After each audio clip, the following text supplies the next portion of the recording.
Is Kratom Withdrawals as bad as everyone makes it out to be online and on YouTube? How bad are Kratom Withdrawals? I even did videos on my Kratom Withdrawals and how bad are Kratom Withdrawals in reality.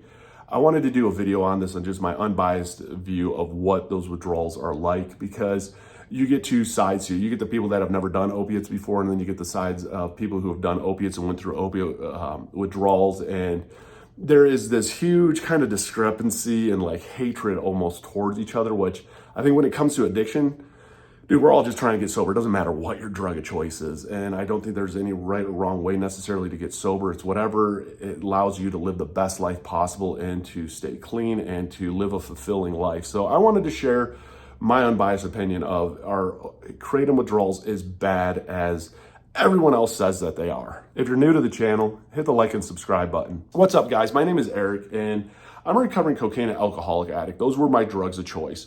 Those were the drugs that it took me years and years and years, from 23 to 34 or 36, excuse me, to get sober. It took me 13 years.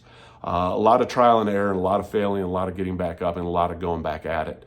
And one of the videos that I had done, I did a series a couple years ago on what my Kratom withdrawals were like. And a good friend of mine, CG Kid, had told me, hey, vlog these, share what this experience is like. And did it suck? It sucked. Is it as bad as what everybody shows it, online and on YouTube and stuff to be? Because let's face it, a lot of people do vlog their withdrawals. I'm very for anybody and everybody out there vlogging their withdrawals. I think it's really important to just to hear other people's stories, because everybody's withdrawals are different. I don't think we get that sometimes as addicts, and there's this weird underlying like competition of like who had the worst withdrawals. It's not necessarily as it bragging rights, and I don't understand where we get it in our head like, oh, you have no idea.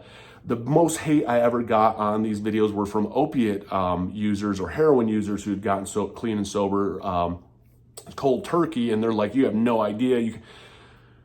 All withdrawals suck. Let's just agree to agree on that one, and we can agree to disagree on everything else.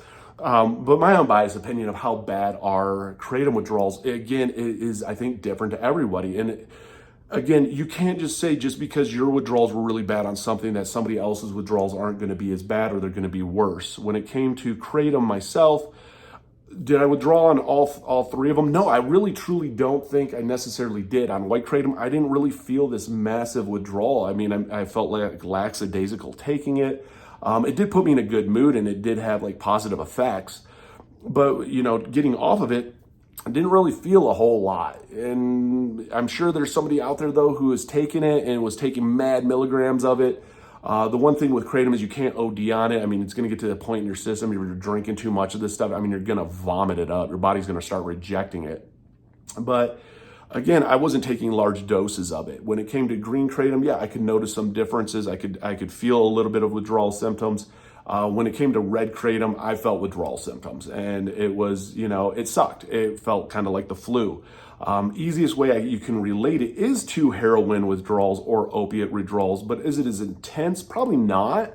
I would definitely say there is definitely a different even mindset if you're an opiate user or a heroin user. But do they suck? Yes. And people do go through the cold sweats. You go through the body aches. You go through the not sleeping. And again, it doesn't matter how much you've taken. I mean, people can get addicted to very small doses. There's so much that goes into it that's not really studied per se when it comes to addiction. We as addicts in recovery, I think a lot of times think we're experts, and I've been guilty of that at times even. I think we're experts on it because we've been through it. No, you don't take into account somebody's genes, somebody's DNA makeup, because we're all different. And I've watched people get addicted to cigarettes just by smoking one cigarette, for example, with nicotine. And I've watched people who can smoke for a week and then just stop and not be addicted at all. I mean, there's so much that goes into play, I feel, when it comes to addiction. And I think that also the same goes into play when it comes to withdrawals. I think you're going to see people out there who have went through these nightmare experiences with Kratom, and I think that is a reality. I think that, what they're feeling, I mean, I feel their pain when I watch some of these videos, and they're sweating and they're constipated. And again, Kratom and heroin and opiates all affect the same part of the brain. There is brain receptor that does actually just accept this, where like when it comes to meth and it comes to a lot of these stimulants, it's not like you have brain receptors that's literally latching onto these and it's filling a gap in a sense, is the easiest way I can explain it. But heroin, opiates, for whatever reason with Kratom, it does. And so when it comes to how you're going to withdraw from it, it is going to be different for everybody. My red Kratom withdrawal sucked, and I didn't take a lot. My tolerance level, whatever it might be, I don't know why I had a huge tolerance level to cocaine and stimulants, and I do believe a lot of it had to do with the fact that I've been on like Ritalin and stimulants for my ADHD from a very, very young age that maybe built up a tolerance to it. Versus why my tolerance when it came to opiates or it came to Kratom wasn't as high as everybody else's that per se were, experts or whatever, or recovering addicts. And again, that's where I think so much of it comes into play, even how we've been in the past. I think that if you've been on opiates and stuff before at different times, you do build up somewhat of a tolerance to it. So when it comes to what you see out online, I think a lot of it is very valid. I think that, what you see the people going through is very valid. I can say from a small dose, I felt a lot of just the shakes, the cold sweats, trouble sleeping, constipation, just heavy breathing. I mean, it was the only withdrawals when it came to alcohol and cocaine. I never had the hot and cold flashes like I did with Kratom, where I would go outside and it was hot outside, but yet I have a blanket around me, shivering, smoking a cigarette. And then I would be, inside where the AC is blasting, it's cool, and I'm just dripping sweat down my face. There's no science behind that. I don't know why I went through these crazy withdrawals when it came to it, and it sucked. I will say this, no matter what withdrawals you go through, they're going to suck. That's why, again, they're called withdrawals. So if you're looking and you're wondering, like, how bad are withdrawals going to be, no one can tell you. You're going to experience it, and your experience is going to be your experience with those withdrawals. How it makes your body feel, what part it affects you more than another part. Does it give you more of your mental side of the withdrawals? Are those stronger than some of the physical side of the withdrawals?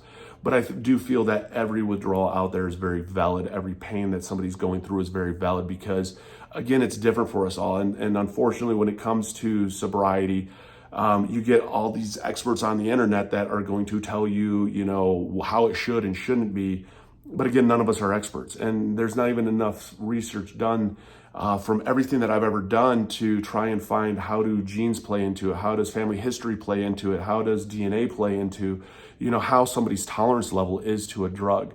So I feel that they are valid. I feel that it is relevant. I feel that you will find some people out there that you won't understand that maybe they took a mad dose of more of it than you did when it came to Kratom, and they just quit and they weren't going through any of the itches and twitches that you are. But when it comes to your withdrawals, just remember this, that they are valid. The pain and everything is valid. And again, yeah, recovery is different for us all. I am a big believer in NA and AA just because I think they're great resources out there. Because for me, it wasn't like these were the cure-all. It was just me being around other people that were messed up in the head like me and realizing I'm not alone and just kind of giving me hope. And that's, I think, what I latched onto the most during my recovery was just hope. Knowing that, what I'm going through is going to pass. And how do I start overcoming a lot of these demons that led me down like the self-medication route of why I became an addict and what really helped drive my addiction. If you're new to the channel, hit the like and subscribe button, comment down below. I'd love to hear your thoughts on it because, again, I think that we're all different. I think everybody's story and everybody's experience deserves to be shared. I think it deserves to be looked at because the one going through it, the one that is just starting going through it, you're looking for answers, you're looking for help, you're looking for support, and that's what it's about. So don't give up. Does it get better? It does get better. Does it suck? It absolutely sucks. And does it suck for a while? Sometimes it does and sometimes it doesn't, but it's all different. But again, I do feel that that's why it is one day at a time, because one day at a time, one day you're going to wake up and you're going to be like, hey, this isn't as bad as it was yesterday. This isn't as bad as it was like a week ago. And it starts to get easier and easier and easier to fight through. So don't give up because it will get better. It is worth it. And you'll see your life does eventually change and it does turn around and turns around for the better.